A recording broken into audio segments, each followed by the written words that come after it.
The Road to Oz. Chapter 3. A Queer Village. Button-Bright took the Shaggy Man's hand willingly. For the Shaggy Man had the love magnet, which was the reason Button-Bright had loved him at once. They started on, with Dorothy on one side, and Toto on the other, the little party trudging along more cheerfully than you might have supposed. The girl was getting used to queer adventures, which interested her very much. Wherever Dorothy went, Toto was sure to go, like Mary's little lamb. Button-Bright didn't seem a bit afraid or worried because he was lost, and the Shaggy Man had no home, perhaps, and was as happy in one place as in another. Before long they saw ahead of them a fine big arch spanning the road, and when they came nearer they found that the arch was beautifully carved and decorated with rich colors. A row of peacocks with spread tails ran along the top of it, and all the feathers were gorgeously painted. In the center was a large fox's head, and the fox wore a shrewd and knowing expression and had large spectacles over its eyes and a small golden crown with shiny points on top of its head. While the travelers were looking with curiosity at this beautiful arch, there suddenly marched out of it a company of soldiers. Only the soldiers were all foxes dressed in uniforms. They wore green jackets and yellow pantaloons, and their little round caps and their high boots were a bright red color. Also there was a big red bow tied about the middle of each long, bushy tail. Each soldier was armed with a wooden sword having an edge of sharp teeth set in a row, and the sight of these teeth at first caused Dorothy to shudder. A captain marched in front of the company of fox soldiers, his uniform embroidered with gold braid to make it handsomer than the others. Almost before our friends realized it, the soldiers had surrounded them on all sides, and the captain was calling out in a harsh voice, "Surrender! You are our prisoners." "What's a prina?" asked Button-Bright. "A prisoner is a captive," replied the fox captain, strutting up and down with much dignity. "What's a captive?" asked Button-Bright. "You're one," said the captain. That made the Shaggy Man laugh. "Good afternoon, Captain," he said, bowing politely to all the foxes and very low to their commander. "I trust you are in good health, and that your families are all well?" The fox captain looked at the Shaggy Man, and his sharp features grew pleasant and smiling. "We're pretty well, thank you, Shaggy Man," said he, and Dorothy knew that the love magnet was working and that all the foxes now loved the Shaggy Man because of it. But Toto didn't know this, for he began barking angrily and tried to bite the captain's hairy leg where it showed between his red boots and his yellow pantaloons. "Stop, Toto!" cried the little girl, seizing the dog in her arms. "These are our friends." "Why, so we are," remarked the captain in tones of astonishment. "I thought at first we were enemies, but it seems you are friends instead. You must come with me to see King Dox."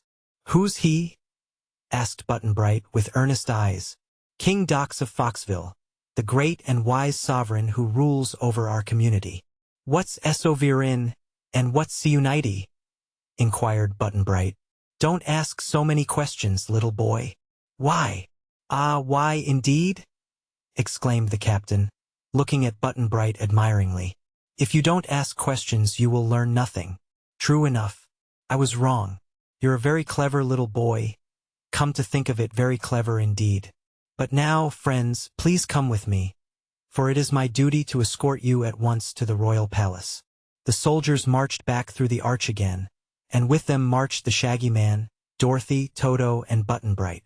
Once through the opening they found a fine, big city spread out before them, all the houses of carved marble in beautiful colors. The decorations were mostly birds and other fowl, such as peacocks, pheasants, turkeys, prairie chickens, ducks, and geese. Over each doorway was carved a head representing the fox who lived in that house, this effect being quite pretty and unusual. As our friends marched along, some of the foxes came out on the porches and balconies to get a view of the strangers. These foxes were all handsomely dressed, the girl foxes and women foxes wearing gowns of feathers woven together effectively and colored in bright hues which Dorothy thought were quite artistic and decidedly attractive.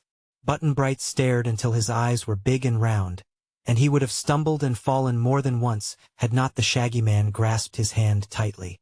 They were all interested, and Toto was so excited he wanted to bark every minute and to chase and fight every fox he caught sight of. But Dorothy held his little wiggling body fast in her arms and commanded him to be good and behave himself. So he finally quieted down like a wise doggy, deciding there were too many foxes in Foxville to fight at one time. By and by they came to a big square, and in the center of the square stood the royal palace. Dorothy knew it at once because it had over its great door the carved head of a fox just like the one she had seen on the arch, and this fox was the only one who wore a golden crown.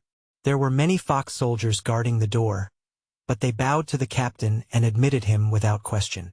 The captain led them through many rooms, where richly dressed foxes were sitting on beautiful chairs or sipping tea, which was being passed around by fox servants in white aprons. They came to a big doorway covered with heavy curtains of cloth of gold. Beside this doorway stood a huge drum. The fox captain went to this drum and knocked his knees against it, first one knee and then the other, so that the drum said, "Boom, boom. You must all do exactly what I do," ordered the captain. So the Shaggy Man pounded the drum with his knees, and so did Dorothy, and so did Button-Bright. The boy wanted to keep on pounding it with his little fat knees, because he liked the sound of it, but the captain stopped him. Toto couldn't pound the drum with his knees, and he didn't know enough to wag his tail against it. So Dorothy pounded the drum for him, and that made him bark. And when the little dog barked, the fox captain scowled. The golden curtains drew back far enough to make an opening, through which marched the captain with the others. The broad, long room they entered was decorated in gold with stained glass windows of splendid colors.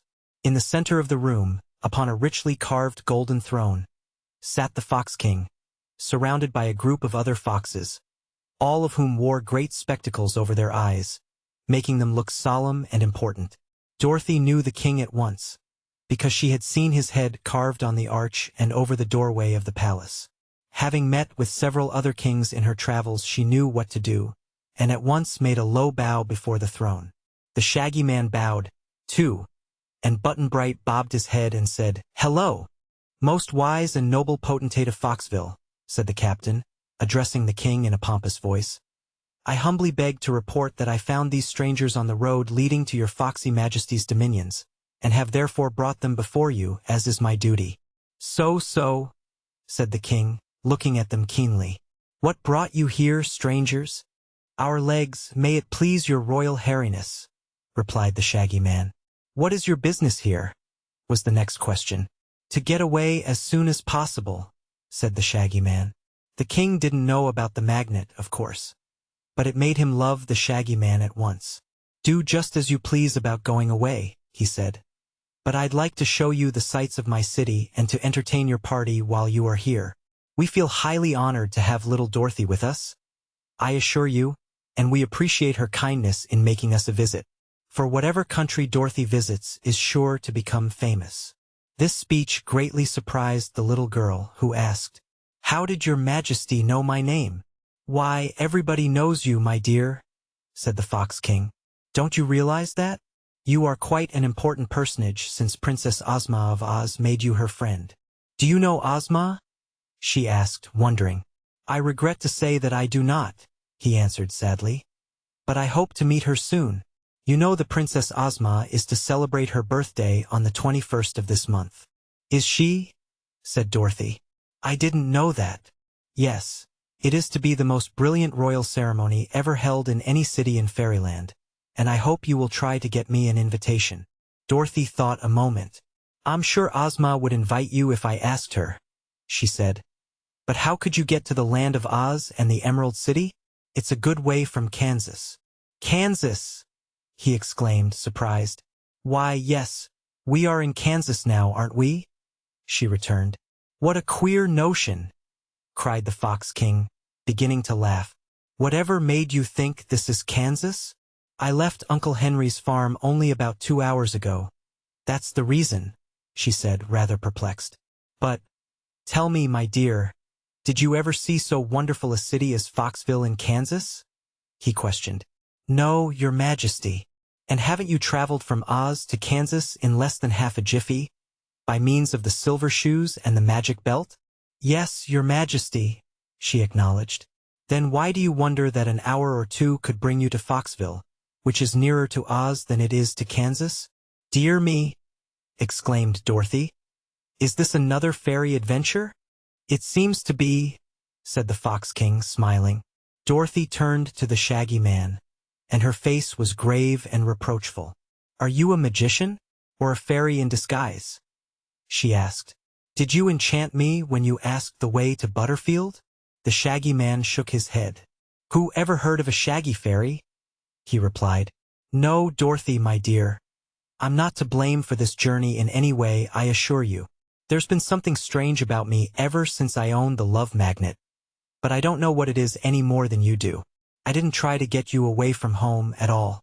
If you want to find your way back to the farm, I'll go with you willingly, and do my best to help you." "Never mind," said the little girl thoughtfully. "There isn't so much to see in Kansas as there is here, and I guess Aunt Em won't be very much worried. That is, if I don't stay away too long." "That's right," declared the Fox King, nodding approval. "Be contented with your lot, whatever it happens to be, if you are wise. Which reminds me that you have a new companion on this adventure. He looks very clever and bright." "He is," said Dorothy, and the Shaggy Man added, "That's his name, your royal foxiness Button Bright."